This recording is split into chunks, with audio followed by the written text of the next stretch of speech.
So today I'm going to be talking about inverted magma-rich versus magma-poor rifted margins, implications for orogenic systems. So the work that I'm going to show you today, it has been carried out at MNU with the team that it was listed below in the first slide. So first of all, let's have a look at the architecture of magma-poor rifted margins, and in particular first on the distal domain of magma-poor rifted margins. So we know that these distal magma-poor rifted margins are characterized by extensional fault blocks on top of hyper-thin continental crust and serpentinized exomantle. So how does this differ with its end-member magma-rich rifted margin? So magma-rich rifted margins are, next please, magma-rich rifted margins are characterized by seaward dipping reflectors on top of intrusive and underplated magmatics.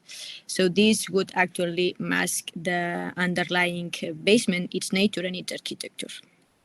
So now, if you have a look in the next slide to their worldwide distribution, this is a map that shows all the passive margins worldwide, including transform margins. We are not going to address those in this presentation, but you can see here that there are large extents of magma-poor and magma-rich rifted margins. So we could see that about half of rifted margins worldwide are magma-poor, and the other half are magma-rich. So next, if we, most of you are aware that rifted margins reactivate and can be found in different orogens. And this is what is described by the Wilson cycle, which consists of different divergent and convergent maturity stages. So now the question is where, based on literature, it has been recognized and found magma-poor rifted margins in the world. So we can see that in the next slide. Here, the blue stars are the places that so far, based on literature, it has been recognized reactivated magma-poor rifted margins inside of orogenic systems. If we do the same exercise for magma-rich rifted margins, we can see in the next slide that magma-rich rifted margins reactivated inside orogens have almost not been recognized so far inside of orogenic systems. They have only been recognized in the Northern Caledonites, as you can see here shown by this red star. So the question is, how is it possible that half of rifted margins worldwide are magma-rich, nevertheless have not been recognized so far in orogenic systems? Next, please. So this is the main question that we address in this talk. Why magma-rich rifted margins have not been extensively found within Mesozoic orogens as its end-member magma-poor? So the main to address to this question, we try to answer first one overall question, which is how magma-rich rifted margins reactivate and lead to the formation of orogens, and how does this compare with its end-member magma-poor? So to answer to this question, we use a thermo-mechanical model to investigate the mechanical behavior of how these two end-member rifted margins reactivate during early orogenesis, in other words, during the distal inversion of rifted margins. And to do so, we use large-scale observations from two study cases as input data to constrain our modeling experiments. So, in order to do that, we use two study cases. One is the southern segment of the Central Atlantic Ocean, located in the northwestern South America, and the other one is the western segment of the Pyrenean Reef System. So first of all, let's have a look in particular at the western Demerara Plateau, which we use as an example of a reactivated magma-rich reef system. So let's have a look in detail in this study case. So this is a seismic line that we use from ION and is located, you can see that its position is shown here by this black dashed line. So, and this is the interpretation that we have done for the purpose of this study. So the main features I would like you to draw your attention to is the blue package, which corresponds to the SDRs, synkinematic SDRs, and then to these distal structures where it says DMT. So this is, we interpret this as a crystal scale first. that leads to the underthrusting of the footwall below of the hanging wall. Now, another interesting feature that you can see, and this is a consequence of the crustal scale thrust, inside of the post-reef sediments in green, you can see some shortening structures, which are limited below by a decollement, which we interpret as the bottom bound of thin skin orogenic deformation. So if we go now to have a look at the next study case, this is the base Cantabrian belt, and we use this area as an example of a reactivated magma-poor reef system. So, and this is the section that we use, which is located in the western edge of the Pyrenees. And this is using this section is constrained using tomography, seismic reflection data, and field geology, summarized in Lescutre and Manachal 2020. So now, again, this is simplified interpretation that we use that we constrain for the purpose of this study. And the main features that I would like you to show is this fault plane that accommodates the Iberian thin basement, and that it propagates upwards as a decollement at the near basement Sien Reef sedimentary cover interface. So So why do we use these two study cases, and why are good natural laboratories to answer to the question of this research? Next, please. Next. Right, so let's start by the Demerara Plateau. So I don't have time to go to the kinematics of this area, but just trying to summarize very briefly. So the Demerara Plateau underwent Jurassic rifting, which led to the formation of an oceanic domain.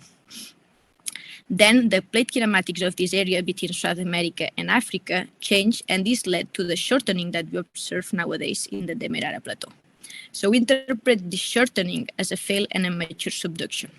And this is key because it favors the preservation of the early orogenic and previous reef record. So in contrast to that, a major subduction would have destroyed and or overprint the former reef record. So now the next study case, the base Cantabrian Basin underwent Jurassic Cretaceous rifting, and this led to the formation of the base Cantabrian Basin, hyperextended base Cantabrian Basin. Then when convergence between Iberia and Europe occurred, this basin got slightly inverted, reaching only early orogenesis. And this again is key because it favors the preservation of the early orogenic and previous reef record.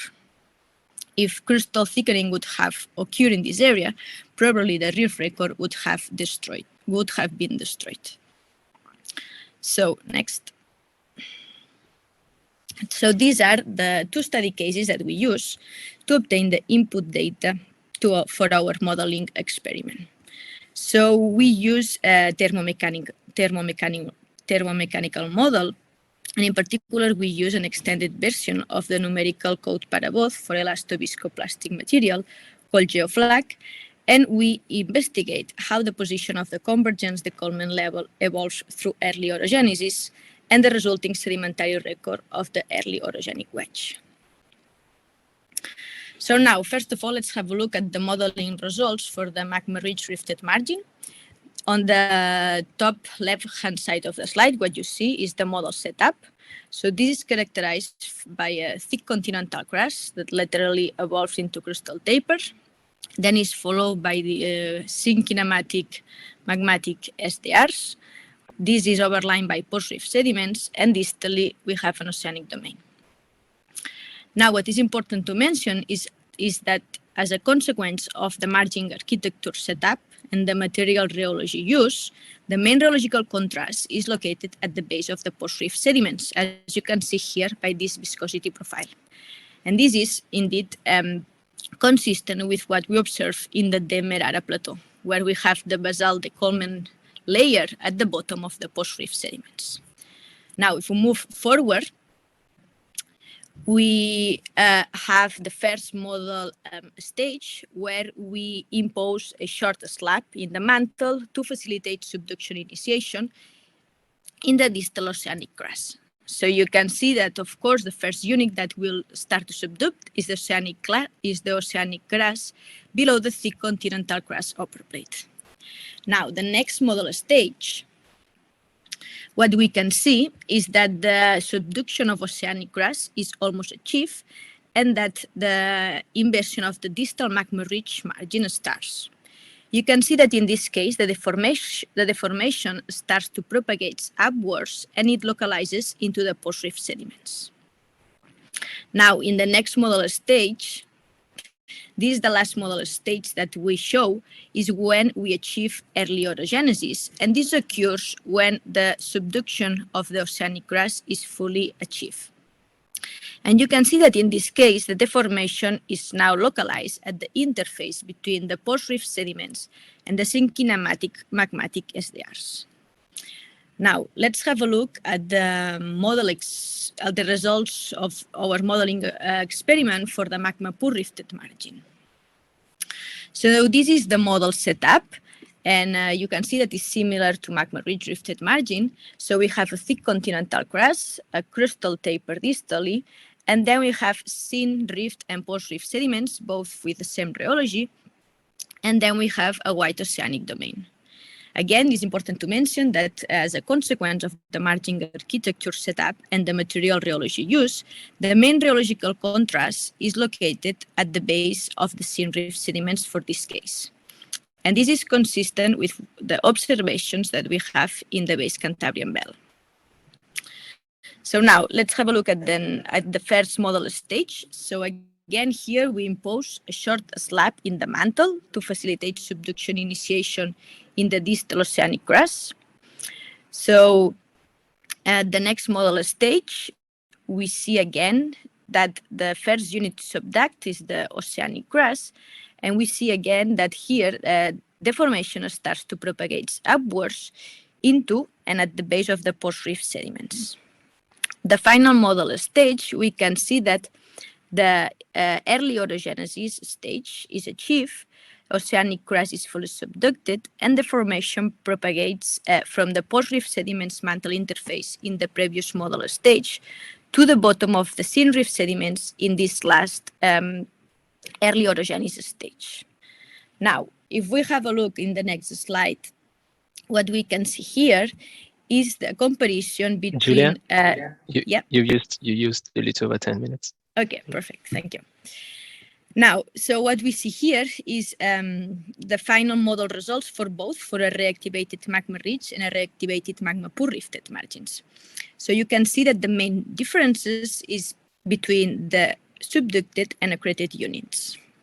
So for a reactivated magma-rich rifted margin, you can see that the lower plate is made of synkinematic magmatic SDRs and the underlying crustal taper. Whereas for a reactivated magma-poor rifted margin, the lower plate is only made of continental crust, and in particular made of the crustal taper. Now you can see also that there is difference in the stratigraphic content of the early orogenic wedge. And here you can see that the lower plate starts to subduct below the upper plate, which consists of thick continental crust in this model experiment for simplicity purposes. So next. So if we go back to the question that we asked at the beginning of the presentation, why magma-rich rifted margins have not been found within orogens as its end member magma-poor. So next, we can answer that and show here our conclusions. So we have used to study cases to determine the convergence de-Coleman levels. So we have seen that the convergence de-Coleman level for a magma-rich rifted margin is located at the top of the synkinematic magmatic SDRs, whereas for a magma-poor rifted margin is located at the base of the sedimentary cover. Now, using our modeling experiment, what we have learned is how the position of this convergence de-Coleman level evolves through early orogenesis, and what is the resulting stratigraphic content of the accretionary wedge. So, and this is the main take-home message. So, as a result of a reactivated magma-rich rifted margin, we only expect to find post-rift sediments in the accretionary wedge because the synkinematic magmatic SDRs would subduct below the upper plate. Whereas as a result of a magma-poor rifted margin, we expect to find both syn and post-rift sediments inside of the accretionary wedge. So based on our modeling results, we suggest that in order to try to identify magma-rich rifted margins inside Orogens, if we find only post-rift sediments inside of an early accretionary wedge, that might be a strong indicator of a former reactivated magma-rich rifted margin. So I leave you here with the conclusions. Yeah. And thanks for your attention. I'm happy to take any questions. Awesome. Thank you very much, Julia. Does anyone have any questions for Julia?